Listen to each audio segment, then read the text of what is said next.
Konnichiwa, Venkas. Oh, Genki Venkas. Don't know what that means, but you upstaged me. It means, how are you, baby? What's up, Venkas? The closest I can find to saying what's up, Venkas, in Japanese. Figured that's what that meant. Yeah. What a country. What a country. You know, I never want to go anywhere. Uh-huh. But anytime I see anything in Japan, I'm like, dude, I gotta go. I know. I gotta go to Japan. It's the only place I want to go. I mean, you go, this is going to sound terrible, but you go to one place in Europe, you go to every place in Europe, you're like, this is the church, this is a dead guy that was the Pope once, or this is a guy who was a king, this is where we kept the Jews. Yep. You know, Japan is just a whole different vibe. Whole different vibe. Right, yeah. Conquerors in their own right. Not to say that they weren't, you know, that they, you know, didn't, you know, cause some havoc. But what's cool about Japan is, like, I don't know, in the 14th century or the 13th, I don't know the exact century, okay? Don't come at me with this. Yeah. I'm coming in half cocked. Japan was like, you know what? We're shutting it down. We're just gonna close our borders. We're gonna secure the border. Right, build a wall. We're gonna build a wall, and no one's gonna come in, no one's gonna come out. Yeah. And they were just samuraiing, doing medieval shit till, no joke, the 19th century. Yeah.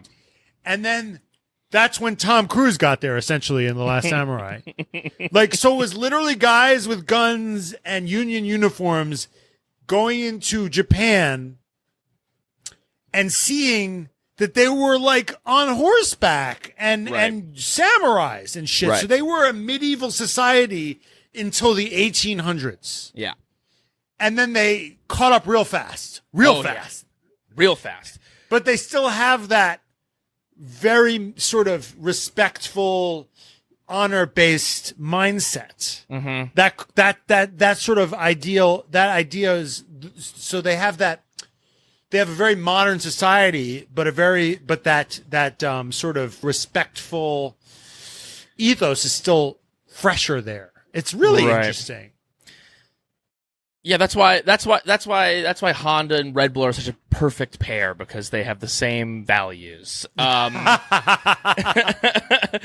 Yeah, baby. I want to go to fucking Japan. Listen, the fucking Roman Empire. Who cares, dude? I don't think about it. Oh, do you know who thought about it in the race? Fernando Alonso, when he was like, you're throwing me to the lions. You throw me to the lion. You picked me so early, you throw me to the lions. Like they did to the Christians in the Roman Empire. That's right. Literally thought about the Roman Empire during the race. What a bro.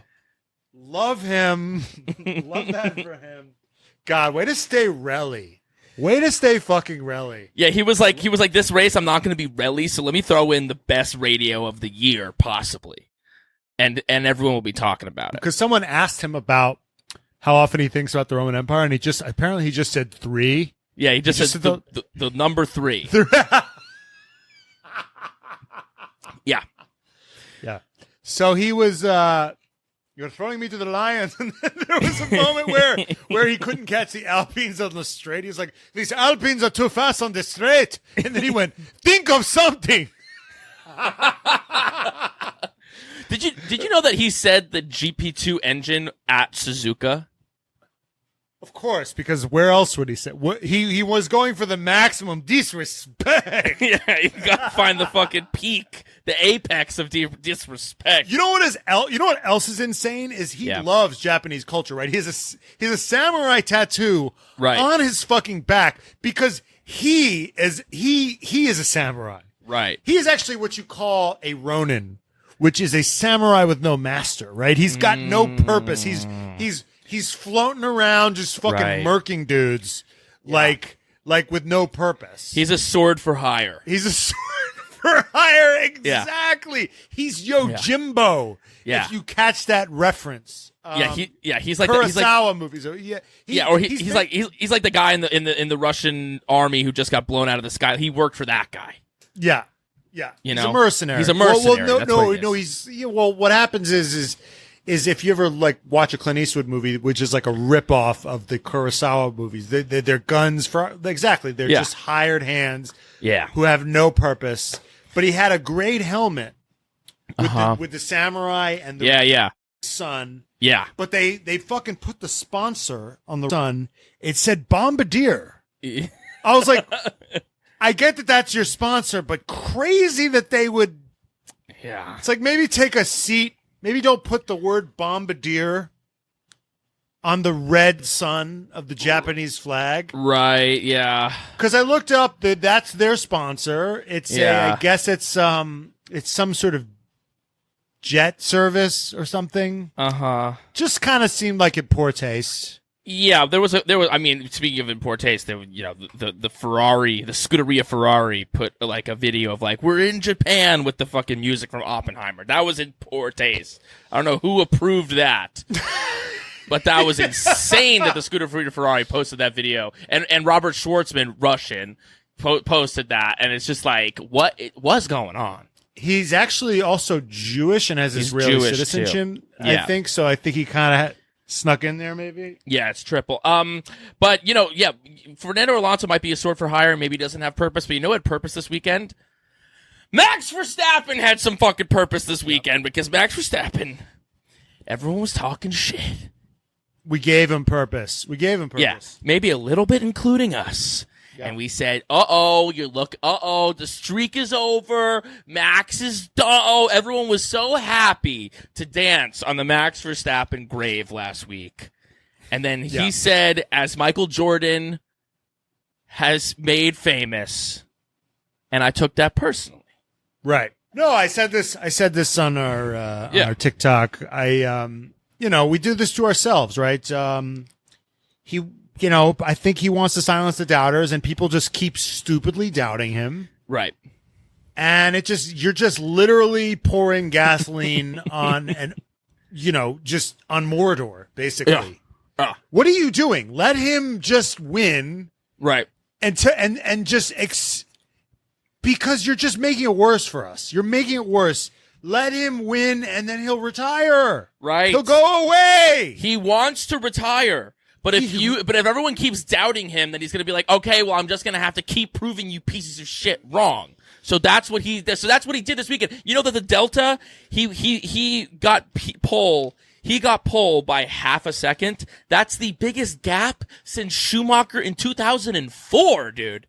That's the biggest pole to second position in quali since 2004. It's been almost 20 years since someone's dominated in a quali like that.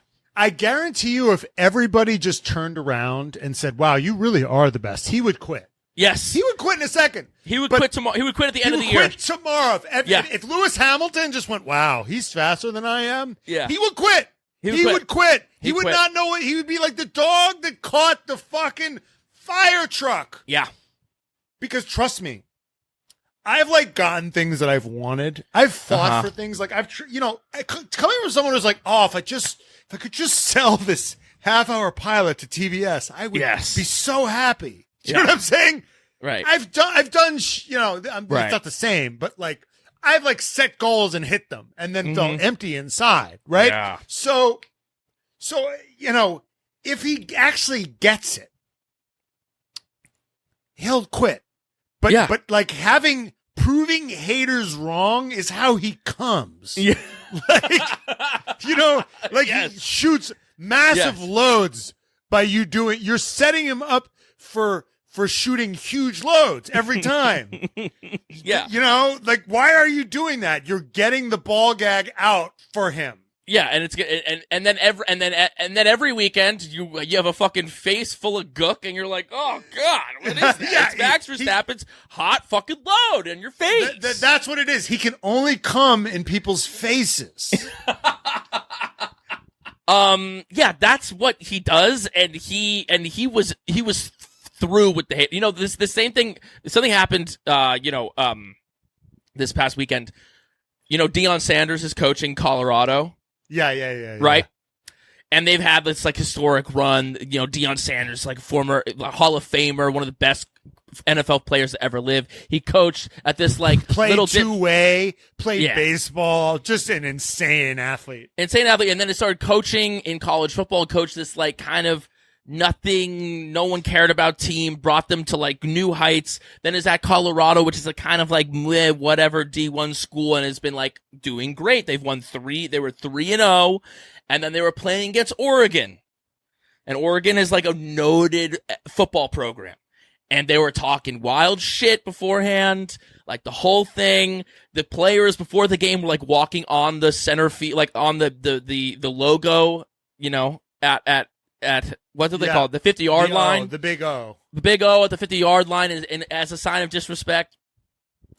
And then like the Oregon team beat the and here's the thing. I bet on the fucking Colorado because I was like on with the hype. I was like, Deion Sanders is the fucking truth. I'm riding this fucking wave. They barely beat Colorado State. But they did beat them, and I wasn't really paying attention to like how they beat them. I just knew that they beat them. Anyway, Oregon beat the living shit out of Colorado. And it was like, I think that had some of that shit talk hadn't happened, I don't necessarily think that they win, but like they got fucking destroyed. Yeah. And part of it was the fucking chirping. Well, I'm sure Oregon, which has been a great program for a long time, was kind of annoyed. Okay, Here's this NFL star with his sons. Right. You know, his two sons play for the team. Two sons getting all this hype. Yeah. And we've been out here doing it for years. And this is a real program. Yeah, welcome to the NFL. Welcome to the NFL. It's a welcome to the NFL moment, which is what Max said to all the fucking haters this fucking weekend. I mean, we post these comments that say, "Wow, Max is great at driving," and people go, "Oh, fraud stapping, cost capping." They call him fraud stapping and cost capping. I'm like, you guys are just making it worse. You are making it fucking worse. You literally, we all just need to blow him at this point. I said the way to beat him is to blow him. Just blow him. Give him nothing to fight for. Unconditional love, because he's not if he got unconditional love, he wouldn't know what to do with that, because all his love has been conditional. Right. Yeah, conditional love is can be a way to become very successful in life, but to be kind of pretty empty at the end of it, you know? That's a fast track way to that. But you know who we have unconditional love for, Matt? Our daddies of the pod. We got to thank our daddies: Kayla, Robin, Jordan Texera, Jay Lingle, Spencer Grieve, Javier Mera, Sheila Valeri, Chandler, Luana Galbano, Ali Santana, Carla Warlow, Kimberly Whalen, Alonso for my face 69, Donya Denad, Jimmy, Mohammed Patel, Kimmy, sponsored by Mommy of the Pod, Michael Juracy, Hollister 584, Liv Lot, Kat, Ben Curris, happy birthday, Daddy! It's his birthday every week, and future dog tour Dion, and our newest daddy, Steph Grossi. If you want to become a daddy of the pod, you can go to patreon.com/TRFpod and fucking become a part of the resistance and become our benefactor. We'll say thank you, Daddy. Thank you, Daddy, every single week. Also, thank us. We're going to be in Austin. The date is fucking set. The time is set. Sunday, October 22nd at 9 p.m. at Vulcan Gas Company in Austin. The link is in the description. Go get your tickets. If you're going to be at the Austin GP, if you're going to be in Austin, if you're one of our Texas Vancas, come to our show out.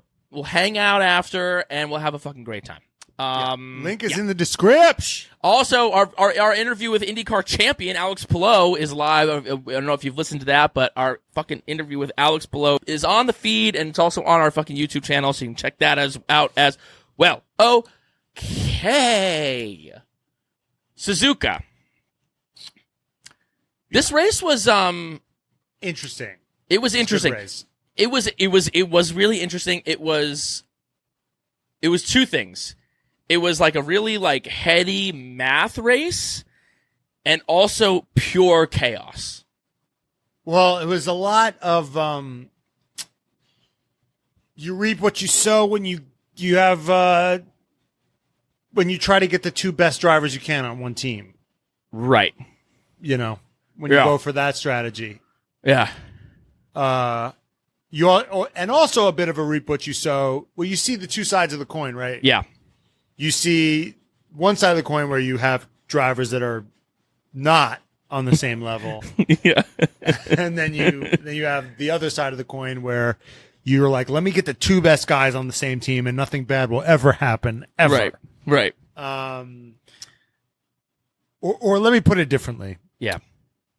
When you have two drivers who think they're the best on the same team, speak on it. nothing bad will ever happen.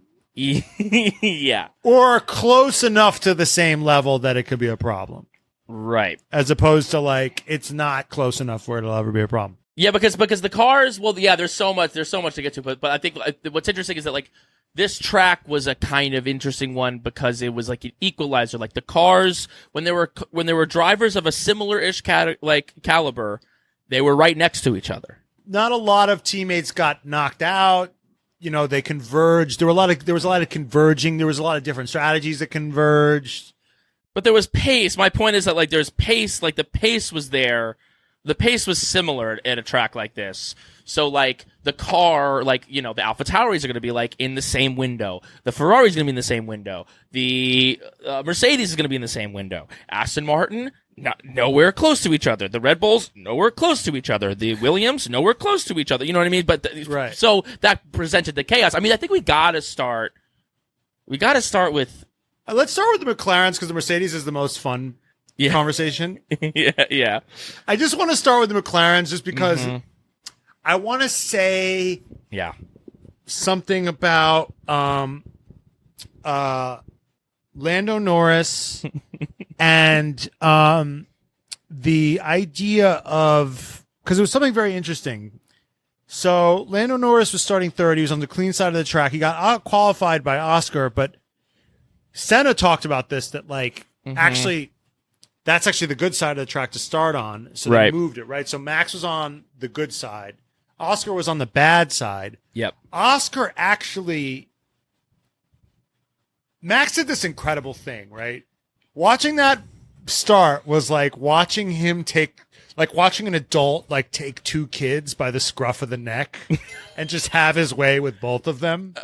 Like, so Oscar was like, this is my moment. And Max was like, no. And then he left like, you know, like a running back, like has like a huge hole, like the biggest hole you'll ever have. And it was like the Red Sea fucking parted for Lando. And Lando had the clean side of the track, just everything. And then Max saw that and was like, oh, no, not you either. Like he got somehow managed with one car to fucking manhandle both of them. And Lando had the lead. Like he was there. Right. He was right fucking there. Yeah. And Lando being sensible. Yeah. Just was like, did the whole like, my fight isn't with Max. I got Oscar. Right. I'm going to try to get second this race. Yeah. Now, I want to say that is the smart, sensible, I'm going to bring home point. I'm going to start, we're going to chipping away at Aston. We're chipping away at these. I'm playing the team game. I fucking corrected the Piastri situation. I'll have to correct it later again. It's going to be annoying. Like, that's what he's thinking. That's the good side of what he did. But I want to pose a counterpoint to you. Yeah.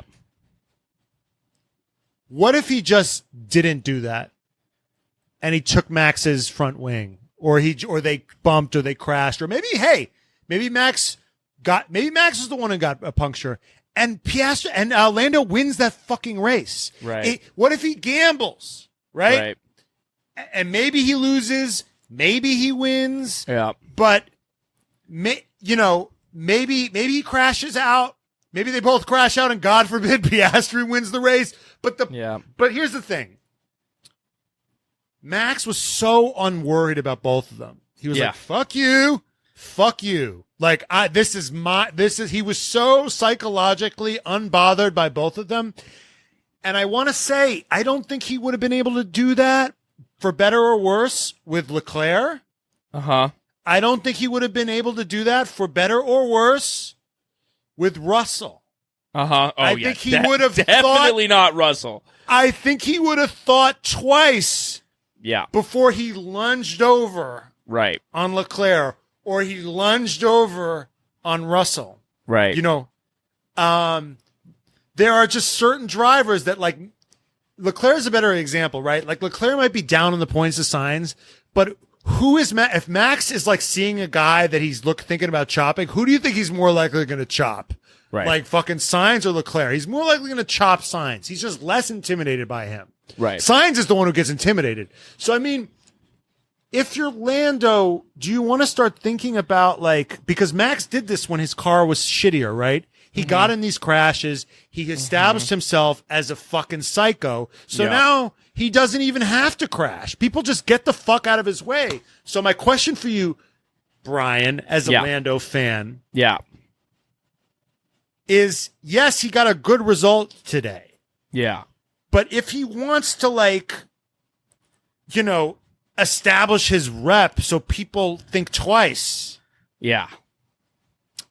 This would have been maybe a good opportunity for him to just, not for the team, would have been bad for the team, but maybe for Lando Norris's brand, for people to start thinking twice before they send it on him. Right.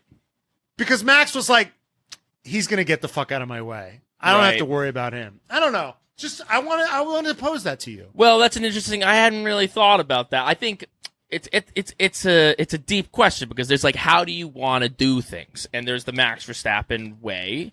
There's other ways of doing things. Now, I think that Lando has had a history of like, it's not my battle, not my Chad, not my problem. That's what I say. Lando just kind of says like, this isn't my battle, blah, blah, blah. He also, an interesting element to this is that Max and Lando are like buds.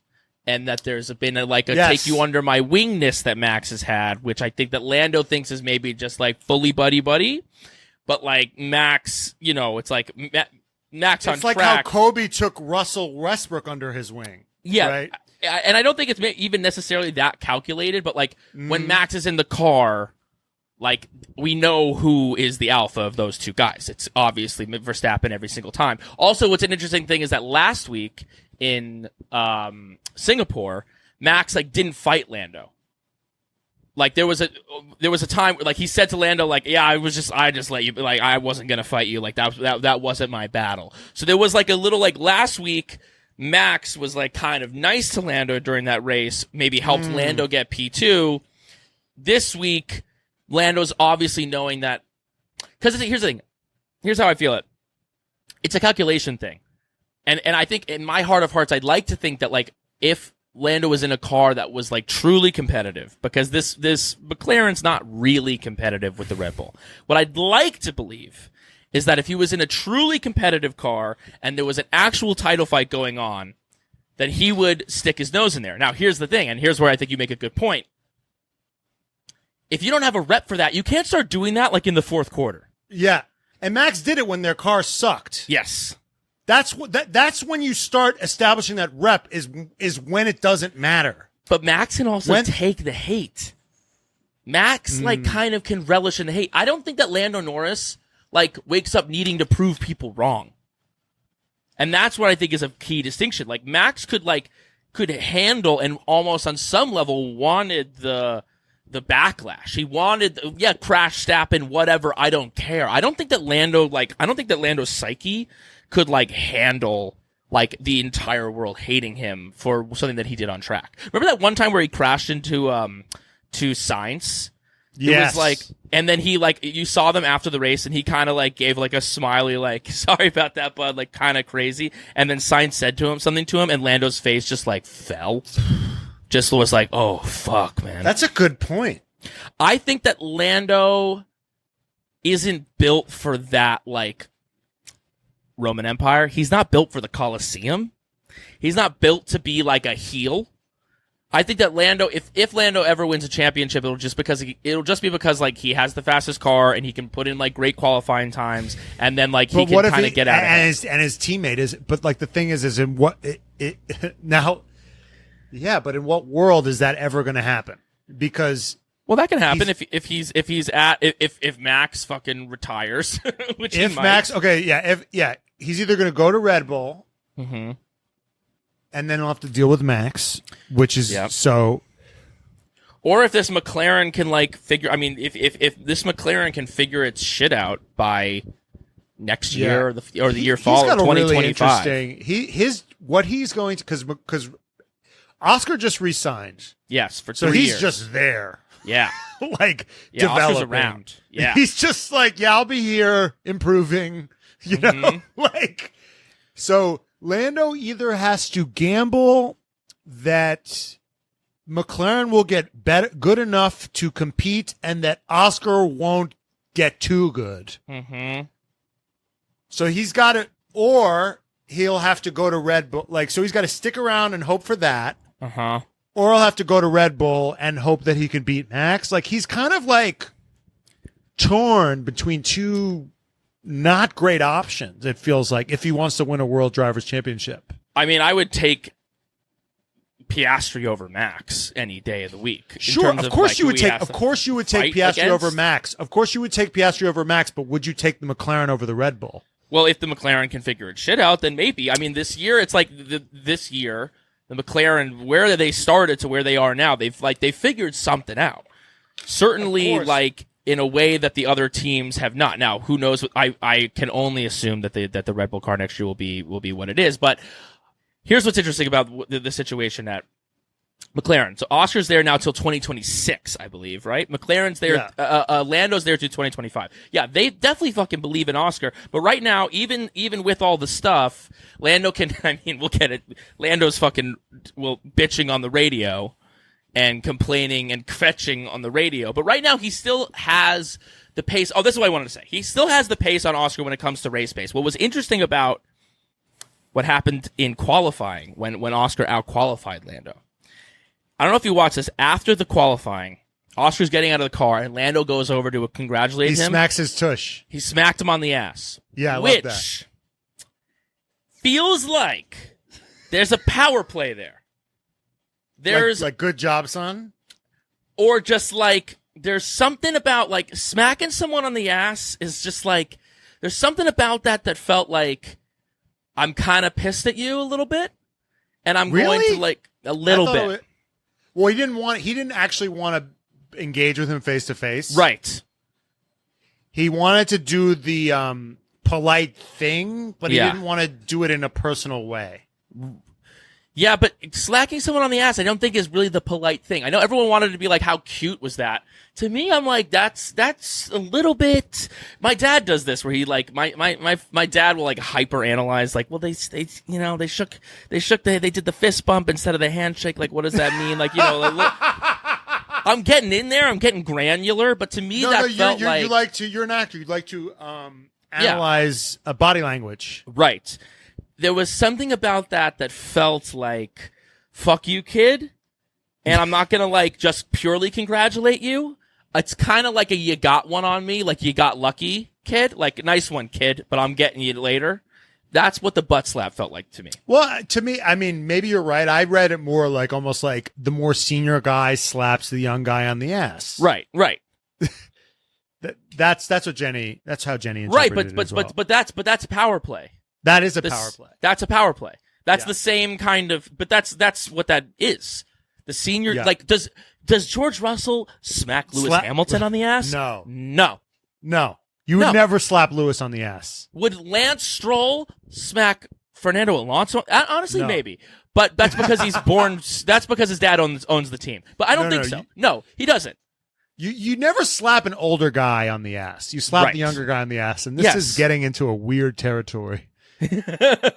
Yeah, who gets spanked? Hey, who gets spanked? Huh? The kids get spanked, okay? No, George Russell deserves a spanking. We'll get to that later. George Russell deserves a spanking in the least hot way you could ever get into. But we'll get into that in a second. Well, but still staying on McLaren, did you feel like because you've been on the kind of they're fucking over, they're preferring Lando, they're giving him the preferential treatment. Obviously, they made them switch positions, but in terms of the strategy, they gave Oscar the preferential strategy today, didn't they? Oscar got lucky.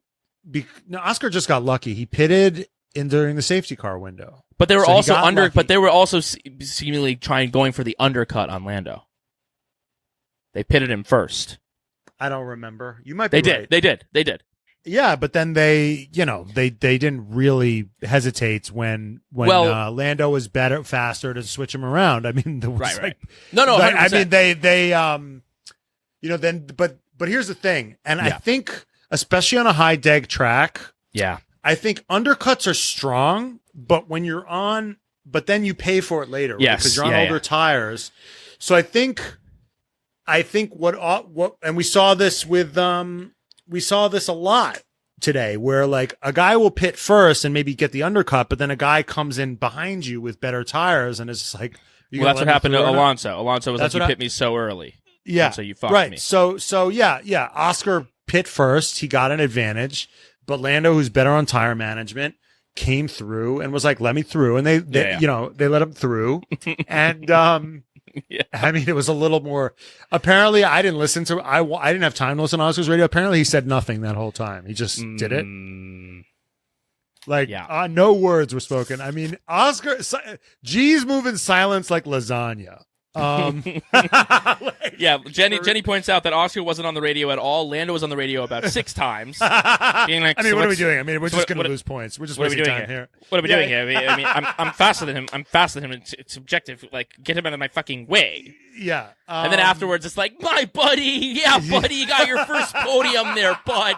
Yeah, bud, got your first podium there, buddy.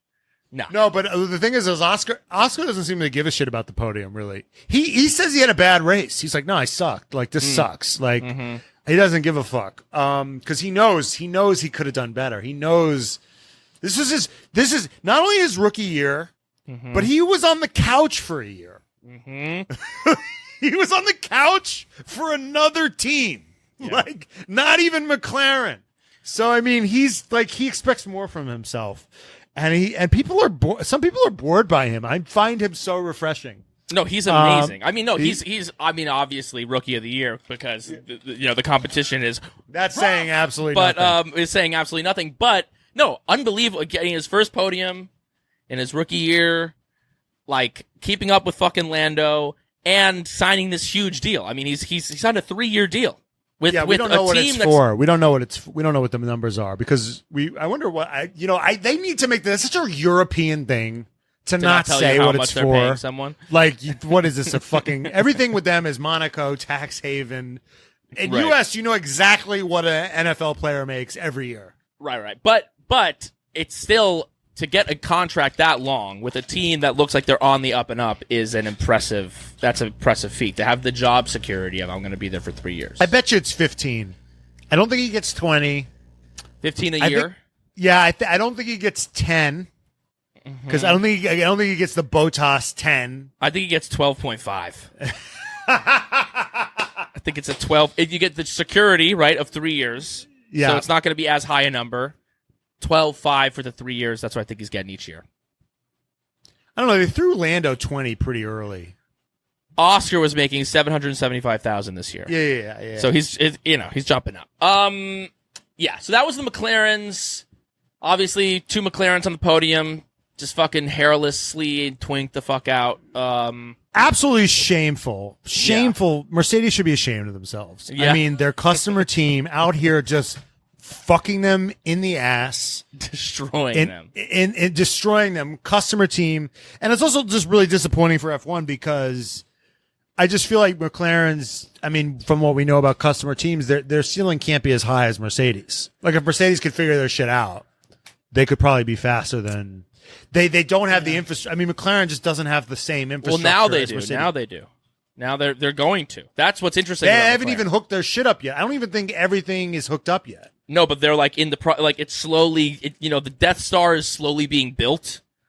So right, that's true. They're the team. I mean, they're the fucking team to watch. They're the story of this season. Honestly, I don't know why Honda doesn't go there. If I'm Honda, I'm like, can I go to McLaren again? Can I go back? They've had a history. Not a good one. But let's rewrite it.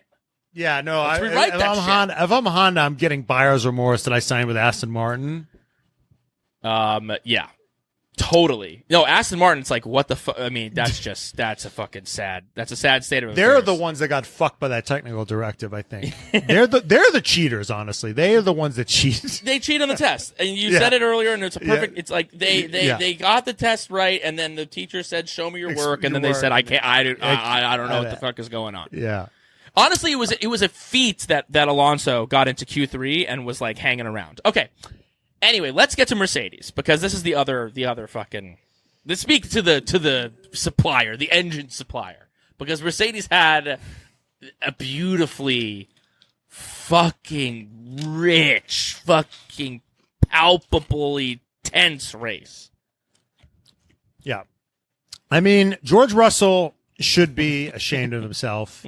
He is absolutely delusional. Mm-hmm. Acting all fucking stroppy and arrogant and giving sass and attitude. He needs to take several seats. He's acting like he didn't completely shit his pants last week in Singapore on the team bus and had to make everybody clean up his shitty diaper. Mm-hmm. And now he's acting like, we're doing what's best for the team. Like, who are we racing? First of all, he started it. He's the one that fucking attacked Lewis. As they say in the greatest movie of all time, Rambo, they drew first blood, not me. He's the one he's the one that like started the fight. Right. And then Lewis starts fighting back, and he's like, why are we fighting? We're on the same team. It's crazy. Absolutely delusional. And then he can't catch Lewis. Right. So then he does what George Russell always does. Mm-hmm. He goes on the gimmicky strategy. He says, you know what? I'm going to go long. Mm-hmm. He becomes Adam Sandler from Uncut Gems. He decides he's going to go on a crazy safety car gamble. He takes the Celtics the over with 20 rebounds by KG. In the mic, baby. He takes the over Celtics 20 rebounds KG. Yes. Whatever. It doesn't fucking hit. There's no safety car. So what happens? Lewis gets behind him, right? And he, of course, George Russell, not exactly known for his tire maintenance, is slow. Yes. Yeah, George Russell, not Alex Albon. Okay. George Russell, who he and Alex are close, he needs to take a couple lessons about how to make your tires last, because George Russell does not know how to fucking do that. Yeah. And then they go, okay, like, let Lewis by. He goes, oh, so now we're playing the team game. He's being like an arrogant asshole. Like, he goes, oh, we're playing now? Oh, how convenient that we're playing the team game now. It's like, what the fuck are you talking about? You elected to go in this dumb fucking strategy because you were praying for a safety car. It didn't work out. Now it's time to collect. And then he was like, okay, now he's like, it's like a loan shark. He goes, I'll get you in the last lap. Just, let me just have a little, I'll give Lewis DRS, and then I'll swap places in the last lap. We'll do the Carlos Sainz thing. And they're like, shut the fuck up. Pay me now. Right. And that was wild that he said he wanted to do it in the last lap. What are you talking? And it's so pathetic. Yeah. It's so pathetic. It's over 6th place. It's not worth it. And Lewis is just there like a tired mom who's taking her shoes off at the end of the day. Just like, he's just like, what are we doing here? Like, are we doing this or not? He's so tired and exasperated with this bullshit. He doesn't care. And then they're racing. They were racing at one point, and they're telling Lewis, like, make sure to leave plenty of room. And I was like, how much room? Like the room full of trophies he's won for you guys? Like, what the fuck are we talking about? I know. Like, you're telling Lewis to leave him, like, he's slower. And it's just like, and then there's this great, at the end, Lewis is sipping tea. He's literally like sipping like iced tea or something. He's like, this is delicious.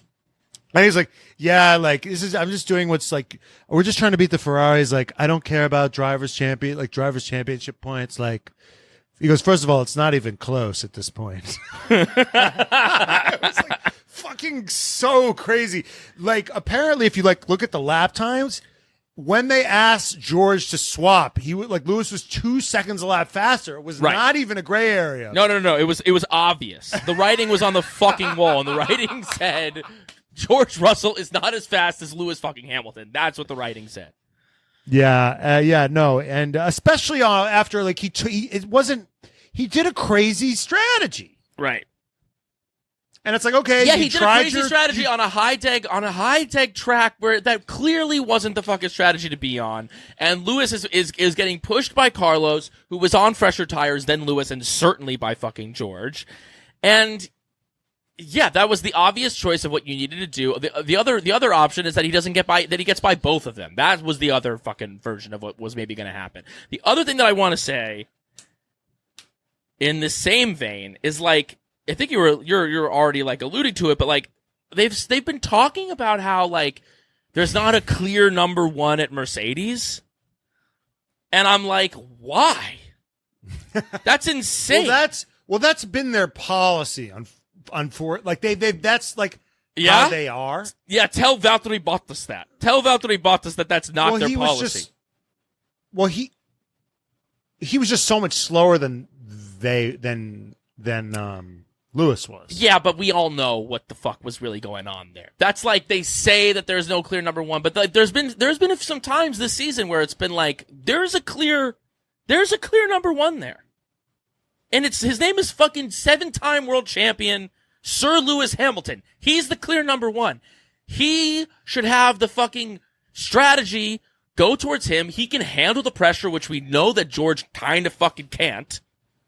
And George might have him on a Saturday, but as you pointed out many times, he sets up his car for Saturday. He's outqualified Lewis on this year. I mean, it's like 8-7 or 9-8 or whatever. Also, ultimately qualifying, it matters less than it used to. Also, if you're like 9th and 8th or 7th and 6th, it's like if you're one apart, it doesn't fucking matter.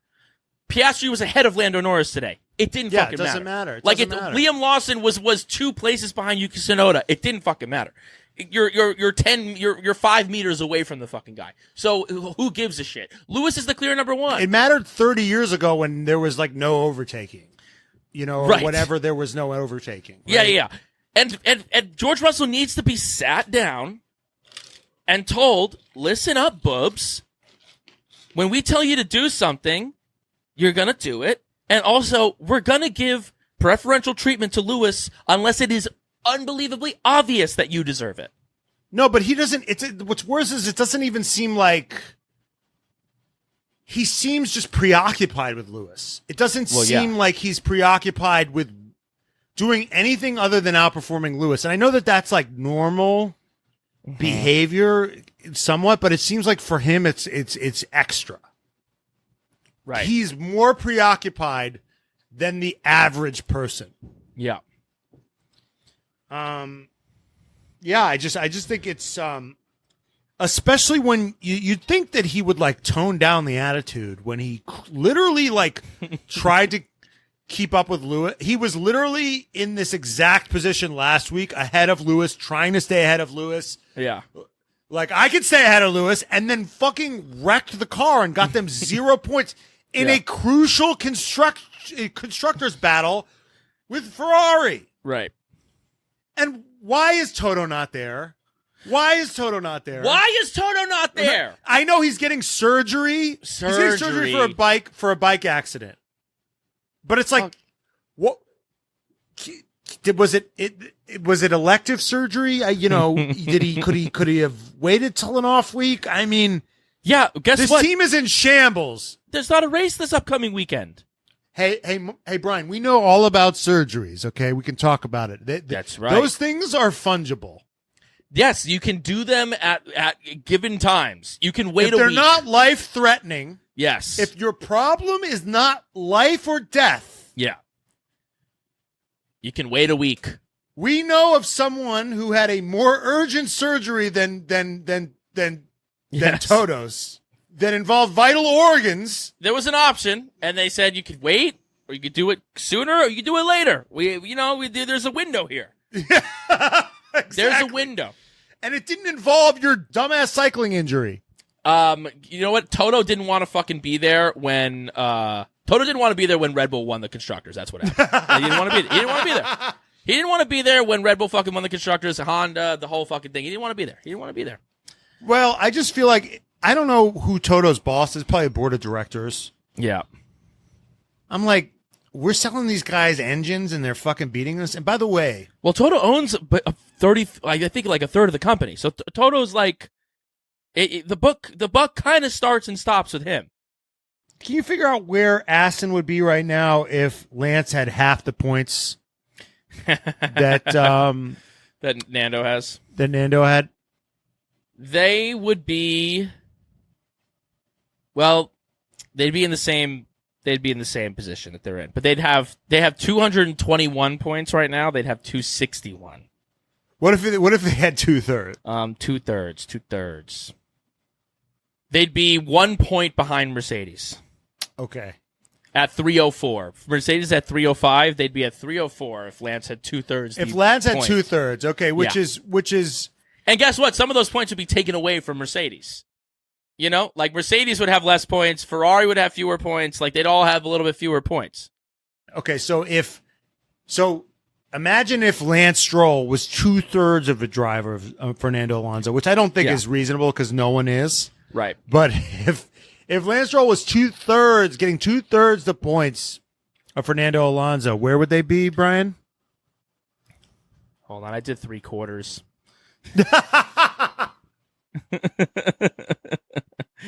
They'd be in second. They'd be in third place. They'd be in third place. The point that I'm trying to make, is that Mercedes has would have two customer teams breathing down their fucking neck. Yeah, not a good look. I gotta say, Zach Brown makes the hard decision. Zach Brown fired their last guy in the winter. It was like, we need to hard reset. Whereas Toto Wolff waited till the first fucking race. Yep. When we saw that shit that sucked last year, but they're like, but George won in Brazil, so this shit must work. It's crazy. It's stupid. It's wild. Yeah. You know, you guys shouldn't be mad at Red Bull. You guys should be mad at Toto Wolff for sucking at his fucking job. Yeah, imagine where Mercedes would be if they had the kind of like wherewithal as McLaren did to be like, you know what, before we're going to suck for the first 5 races, but then we're going to bring upgrades and we're going to be like on the right foot. Mercedes, which at present has more resources than McLaren, and makes their own engines, which they can integrate with their chassis in a more seamless way. I'm so pissed. No fucking Everyone's lies. so dickmatized by Toto. It's crazy. No fucking lies detected. Yeah. Just a no cap statement. Yeah, what else from this race? I mean, Logan Sargeant, bro. Yeah, dude. Logan Sargeant needs to get the fuck out of this racing series. He needs to go. I know you want an American in the sport, but this guy's, I know we don't care, but they want an American in the sport because they think that Formula One thinks that that's what the American audience wants. They think that they want an American driver, but not like this. No. Here's the thing. This is what's so stupid. Yeah. If I want to watch an American athlete, I can watch the NFL. There's a bunch of greats. Yeah, I'll watch LeBron James and Steph Curry, okay? I don't watch Formula One for fucking, like, American representation. That's not why Americans watch it. That's not the interest. Yeah, exactly. The interest isn't, like, about us, like, being in there. No, it's about, like, ogling at these Americans weirdos. don't have a representation problem. Right. And we don't need to be represented everywhere. Yeah. Yes, right. No, it's like we don't give a fuck about this guy. And also, if you're going to have an American in there, this is not the one. I mean, he makes Latifi look like fucking Max Verstappen, dude. He makes Latifi look like Schumacher. He's Michael, not Mick. He makes Mick Schumacher look like Michael Schumacher. Well, Latifi would just have one retirement. It would crash once in a weekend. Like this double crashing is crazy. Because I think they told Latifi, like, just drive slow, homie. Yeah, you never know, homie. Just pump your brakes and drive slow. I think the difference between Latifi and Logan is that he might have some pace. Whereas Logan, but I don't know. He seems slow too. Here's the thing. I'll give him the first crash, right? I'll give him the fucking, like, he got squeezed in, in qualifying. The first race was in qualifying. Of course. And apparently, the commentators were talking about it's just like he had too much throttle down. The way to fix that is just to lift. Right. That's not like it's not like you hit a curb and it's gone forever. Yeah. You know what I mean? It's like you hit the curb and there's nothing you could do. There's a way to salvage it. Totally. Which is to lift your foot off the fucking throttle and lose a little bit of lap time. But he's like, no, I need the lap time. It's like, well, now you have no time. Right. Because you're in the wall. So yeah. I mean, that was just, they're like, that was an unforgivable thing. It's like, when that happens, you get the wheel spin and you feel the oversteer, just lift off and you can save it. Yeah, he could have saved that. He could have saved that. He tried to keep his hot lap. It's like, no. And then and Vowles is like, you know, he's really got the right attitude, and you know, he's right there. And then, you know, he's a guy we believe in him. He's a guy that we believe in, and it's like, what, you know, that's just fucking. Have ye not eyes? Have ye not eyes? Because then in the race today, I mean, like when he took out Bottas. Like, that was an unforgivable fucking takeout. I mean, like, he locked up both of his fucking tires, wasn't able to fucking, like, was coming in too hot. He's a hazard out there. And in their Gulf, they're in this new livery, right? Gulf is paying to, like, be like, let's get the cool livery on their worst track. I don't know who made that deal with Gulf.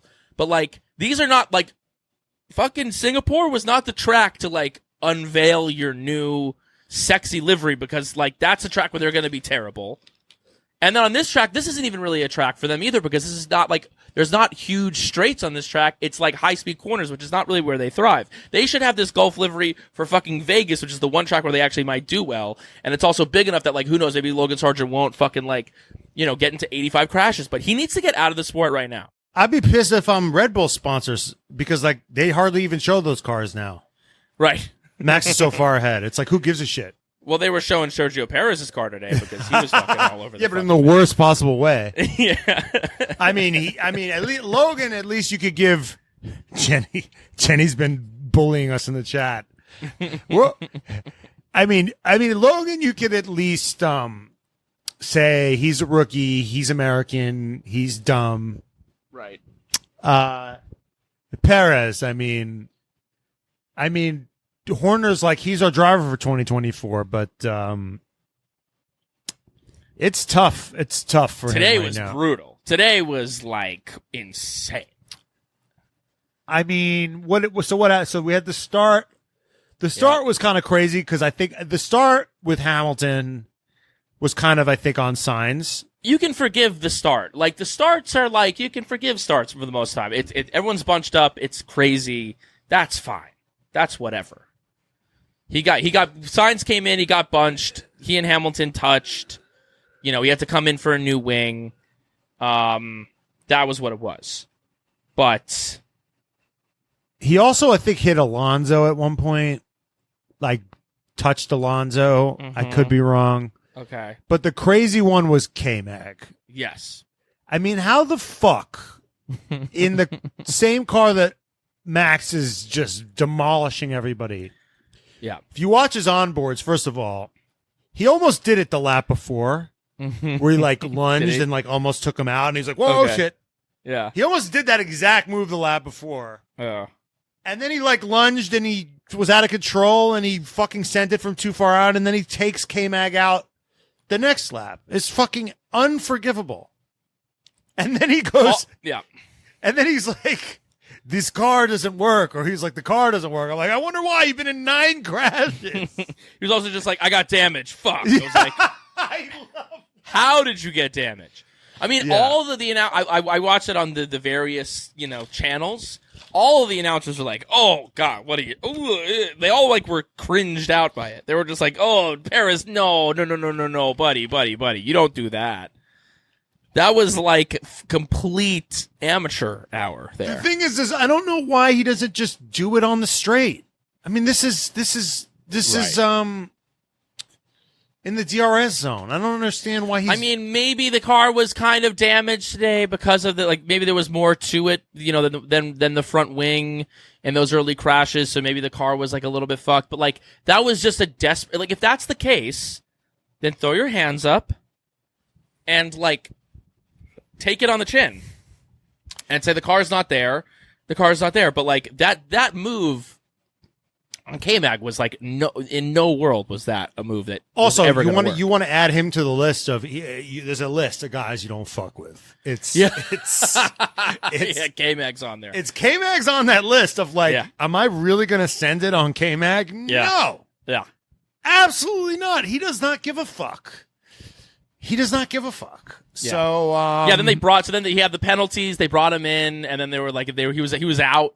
And then they're like, fuck, one of these penalties, shit, we didn't serve one of these penalties. they're like, all right, Paris, get back in the car, buddy.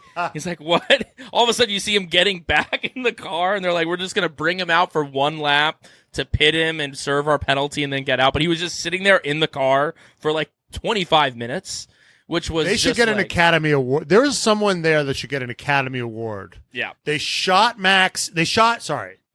for TikTok. We should do this again. Yeah.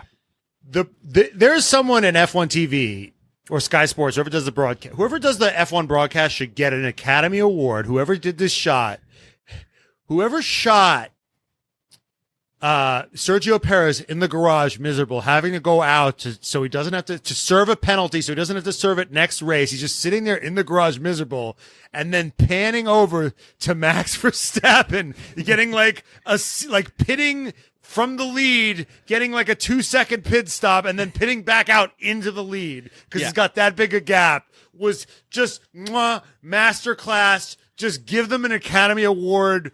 Yeah. For television, even though it's not a real category. Yeah. It was the opposite. It was the opposite.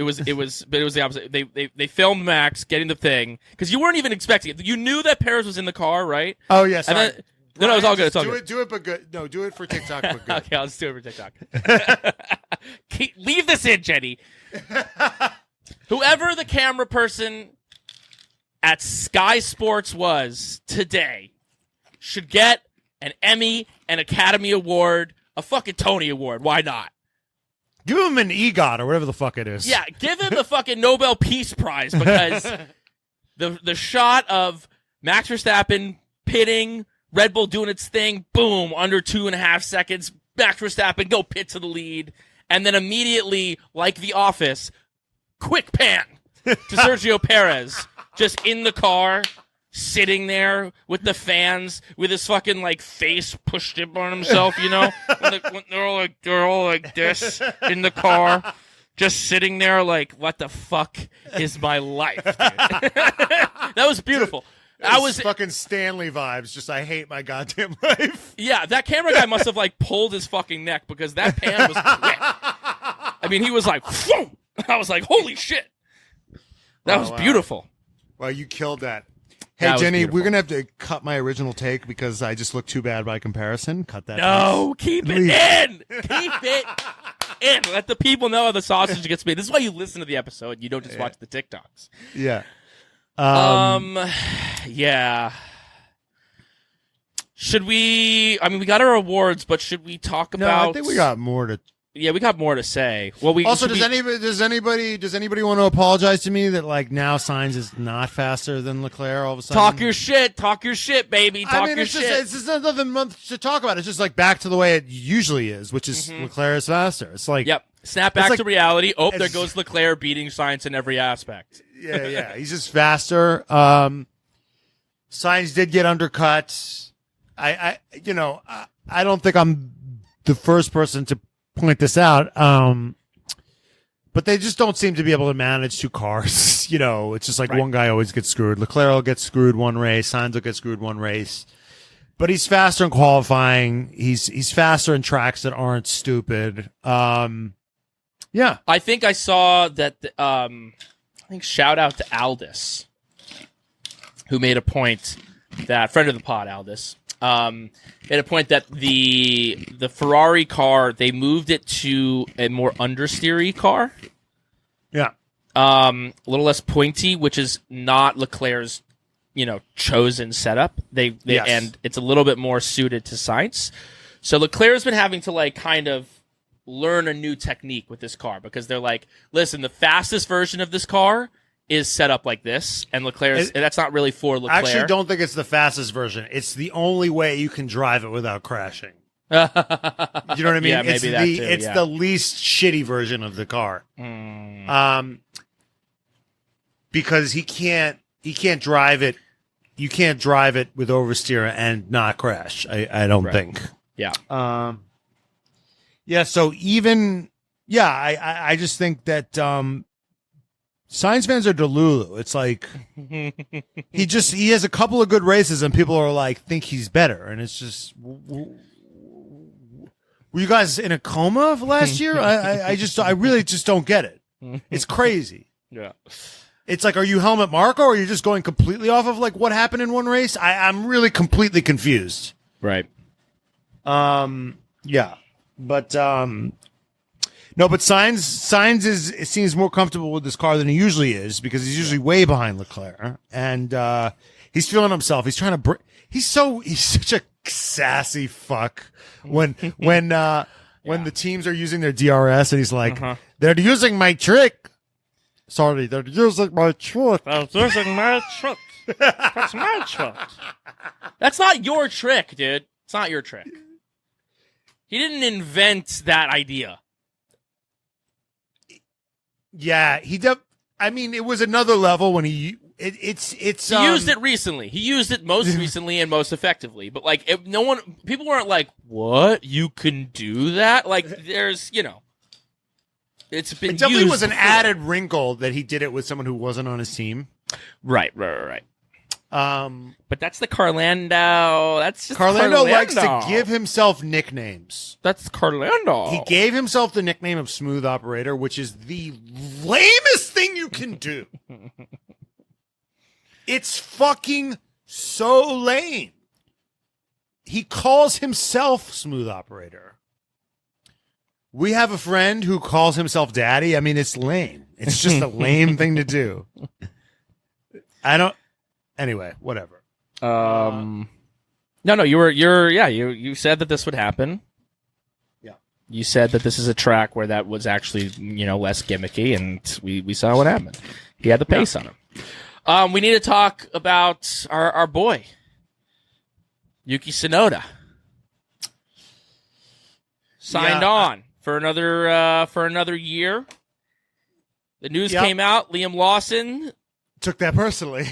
Yeah, sorry. Yeah, Liam Lawson wasn't happy about that, and then it came out during the race today. We saw what happened. Now they were next to each other.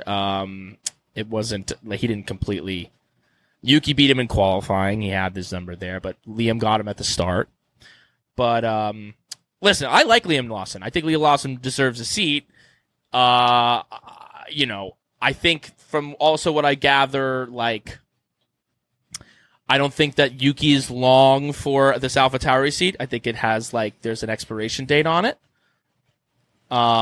Really? Because, I don't know who they have in the pipeline. I think Perez his days are numbered. I mean, how many more fucking races can he have like this? Yeah. And then he's gone. Yeah. It's just the problem is that no one seems to be like an heir apparent. Like Yuki doesn't seem to be like making a strong case for why he should replace Perez. Maybe Daniel Ricciardo will come in next year and make a strong case. Right.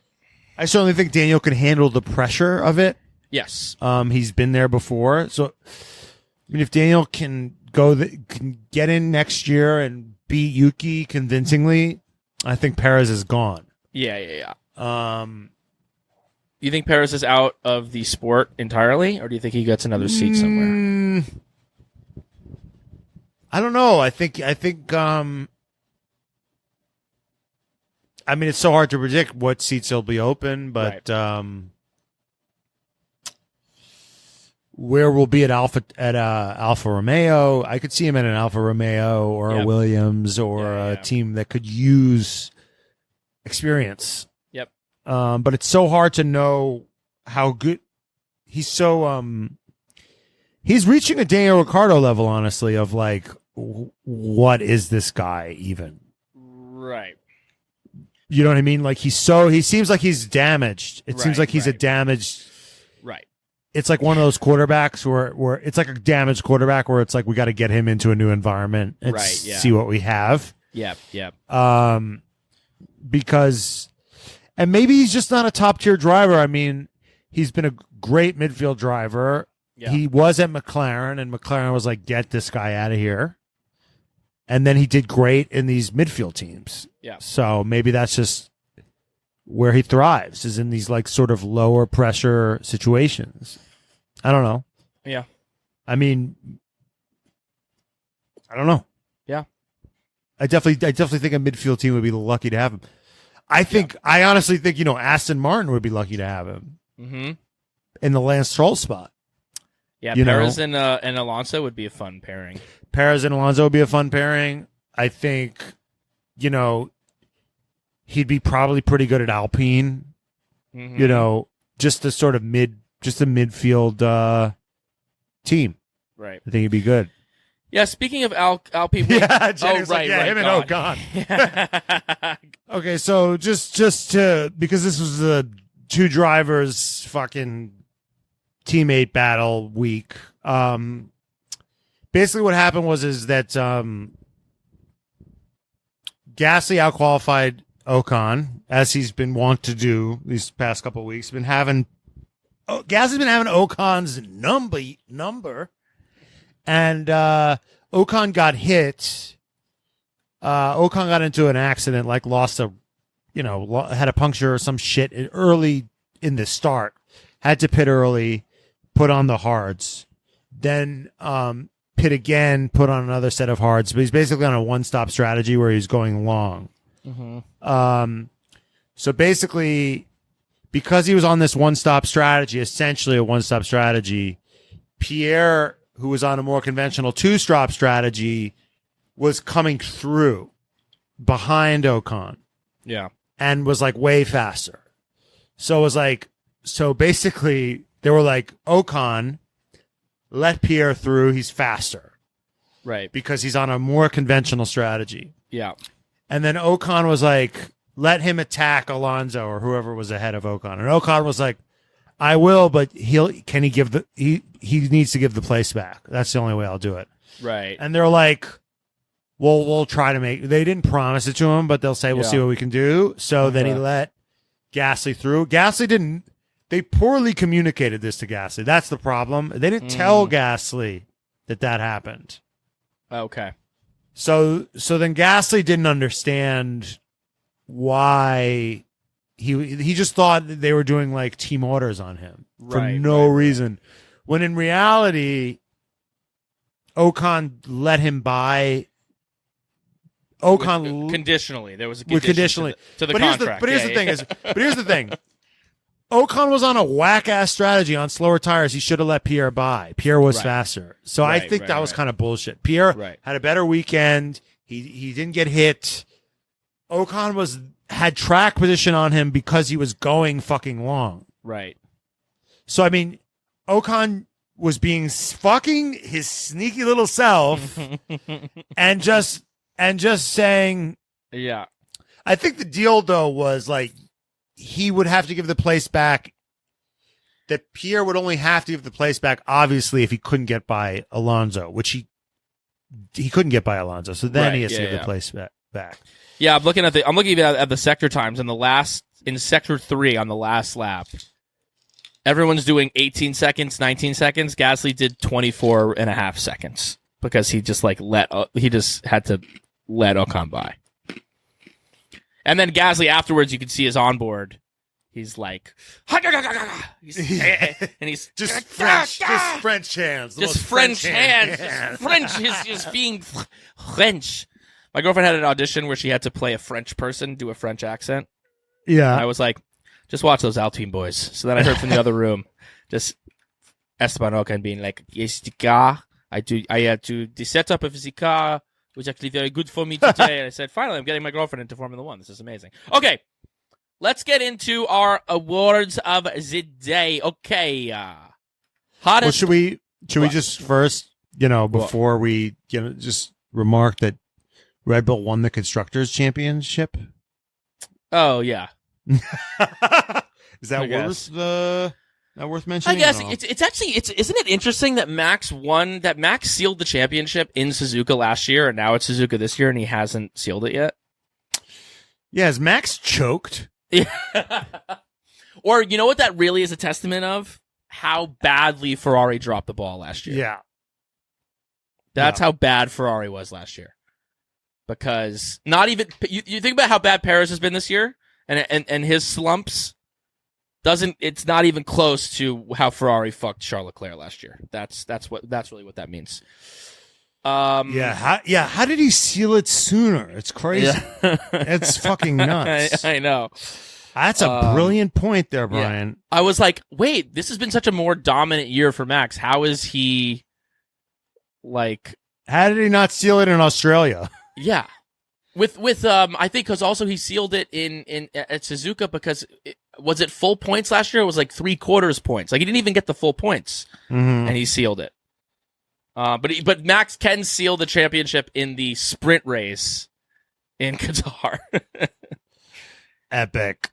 Which will be not exactly what they wanted to happen.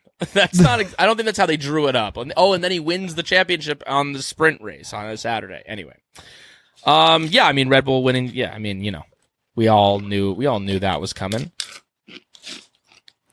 Yeah, they've got Helmut Marko. Yeah, with his that stupid fucking 10 award shirt, 10 constructors award shirt. Yeah, looked like such a tool.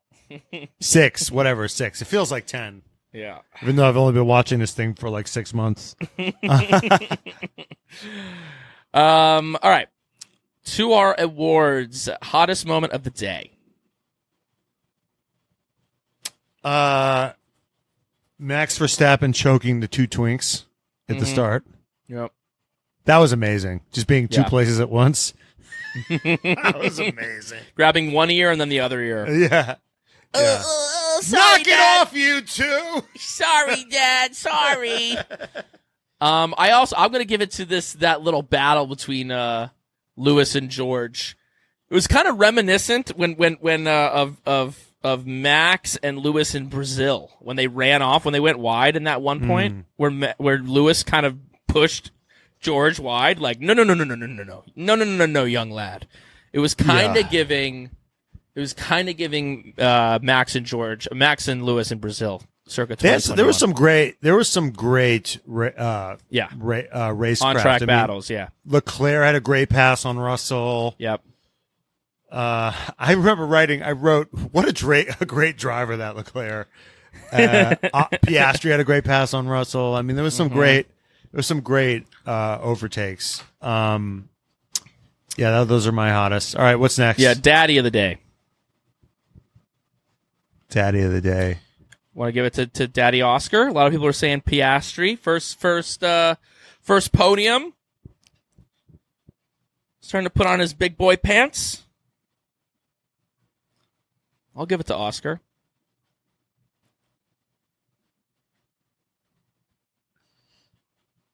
I'm just gonna give it to Mommy. I'm gonna change it to Mommy of the day. I'm gonna give Mommy of the day to Lewis Hamilton.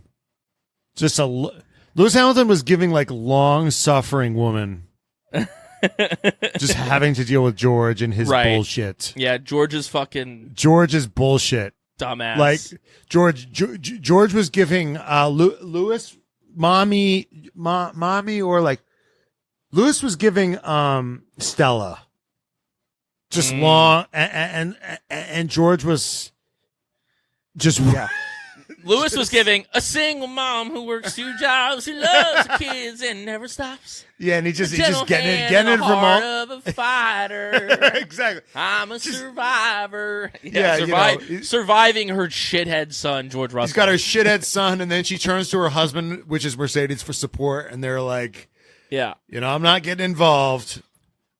I remember I would get into a fight with my mom, right? Yeah. Or my mom would be unreasonable, and I would just turn to this is not completely analogous, but my mom would like do some crazy shit. Yeah. And I would turn to my dad and be like, can you believe my mom just did X? Yeah. Threw silverware at me or whatever the fuck it was. Yeah. And my dad would go, Matt, I'm not getting divorced over this. Yeah. And I'd be like, what? What do you mean? I'm not getting divorced over this. And it was just like the long sufferingness of Lewis in this race, being like, So what's going on, guys? Are we gonna sort this out or not? Just he seems so exasperated. And last week, the team didn't show up to celebrate him. Maybe because they were consoling this fucking kid. Like last week, George crashes, and then the team is like trying to pick up George, and Lewis gets the podium, and Lewis is the working mom that just got her promotion, and nobody gives a shit because George, baby George. Yeah, got baby George stubbed his toe or got suspended or whatever the fuck. Yeah, it's crazy. Yeah, Mommy of the day, single working mom of the day. Yeah, single working mom of the day. Absolutely. Yeah, no. You know what it is? And Mercedes is a deadbeat dad, right? Who doesn't show up, doesn't pay the child support, but is always on like some new. He's always on some new pyramid scheme. He's like, I figured it all out. Man. We got to wash our hands more. We have to wash our hands. Our hands are dirty. That's why things aren't going well. Have you figured out rent? Have you figured out the mortgage? What's going on? Radio of the day. I mean, yeah. There's a lot here. Yeah. Threw me to the lions. Threw me to the lions. You threw me to the lions. That's such an old guy's statement. Yes. Tell Esteban to defend like a lion. The lions that you threw me to. Fuck yeah, dude. He's such a fucking treasure. I love him so much. Yeah. Where did he finish today? Let's see. All that bitching, he got 8th is crazy. Just a disaster of a race for him, and he got 8th. Yeah. Norris being. I mean, we can maybe save him for Karen of the. He's not Karen. I mean, is he Karen or is George Karen? George is beyond Karen. George is the person on Love Island who stops being entertaining and is just like, do they need to be sent home for mental health reasons? It's absolutely insane. No, because there's all these, sometimes I see these Karen videos on TikTok. Right. And sometimes I'm like, oh, this person's a Karen, fuck them. And they're like, this person's just unwell. Right. You're just showing an unwell person. And I think we're getting. I think for me, Karen of the day is not Lando. It's George, but it could be Lando too. But I want to give red flag of the day. Yeah. To Ted Kravitz. Yes.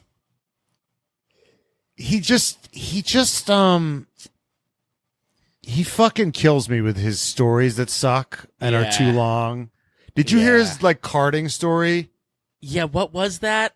He was like, and he said that it's giving, and he knew it wasn't completely analogous and too long. And he just first he goes, it's the reminder of like when you're a kid and you're karting and you do something naughty, and then they make you leave they pull you aside and they park you there and they let you sit there, think about what you've done, and they send you out again. It's giving that vibe. It's the vibe of in reference to what? Perez. Right.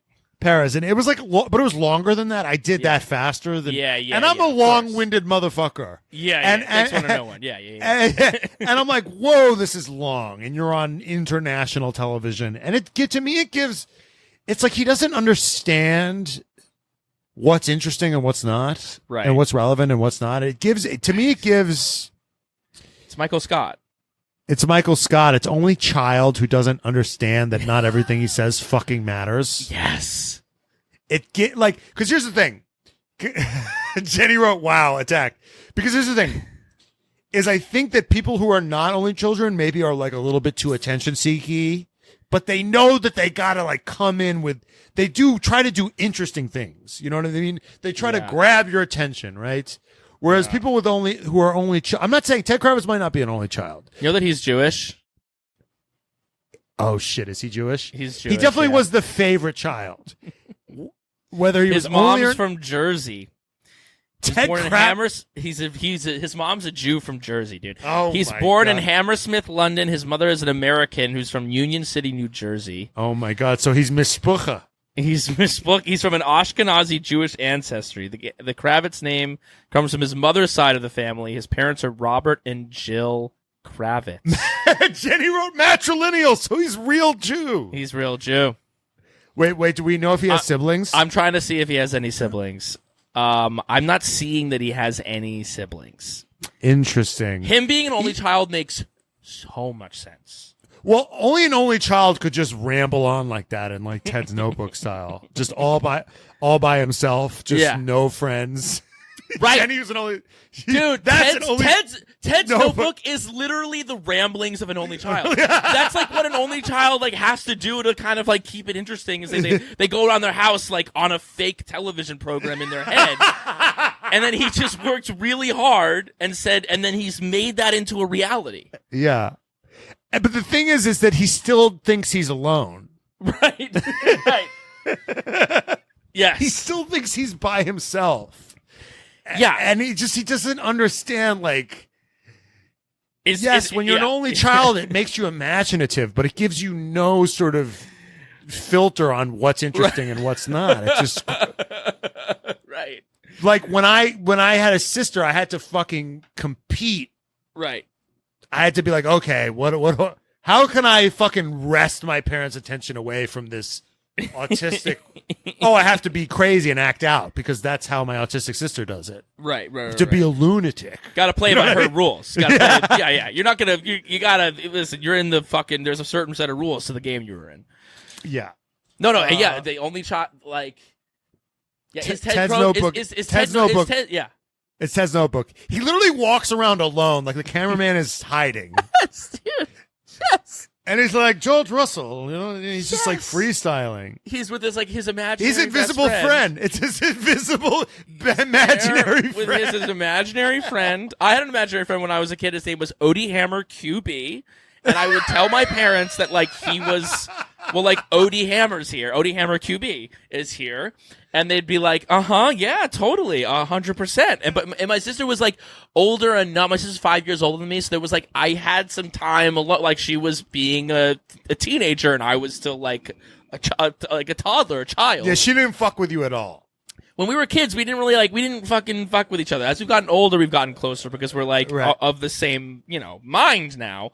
But when we were kids, it wasn't. So I had like a little bit of only childness there. But then also, every now Brian, and again, Brian had this room that was Harry Potter's room. Yes, it was a closet. Anyway, it's important to understand. Yeah. How tiny Brian's room was. But that's so Ted's Notebook. Ted's Notebook is like, is that a real television program or is he like in a padded room and it's all in his head? We don't know. And are we just part of the simulation that is Ted Kravitz's life?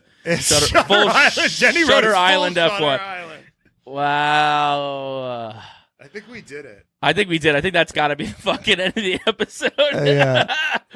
Oh, we did it, Joe. I can't believe it did never occur. See, it never occurred to me that Ted Kravitz is Jewish because he's so exuberant and like has no self-doubt.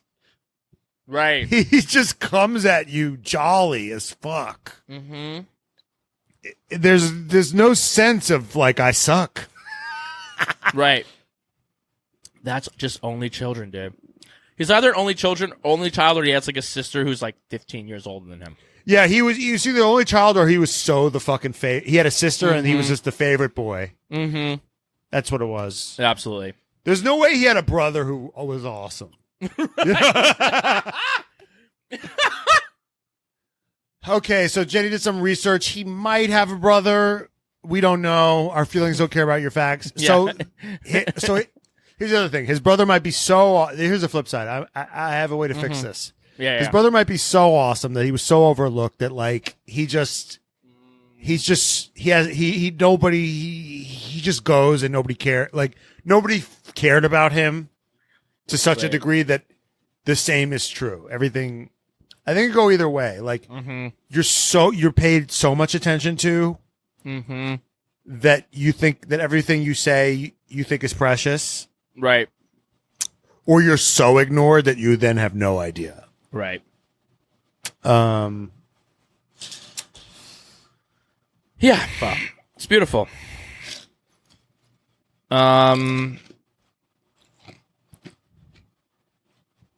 just fucking beautiful, dude. This has turned into an amazing episode. All right, you motherfucking Vankas. We got an off week next week. Sign up for the fucking Patreon. Get your tickets to our show.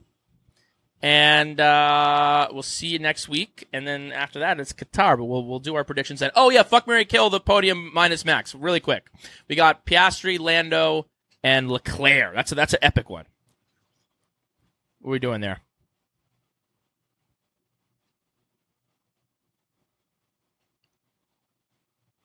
This should be easy for you. We know who's dead in this scenario.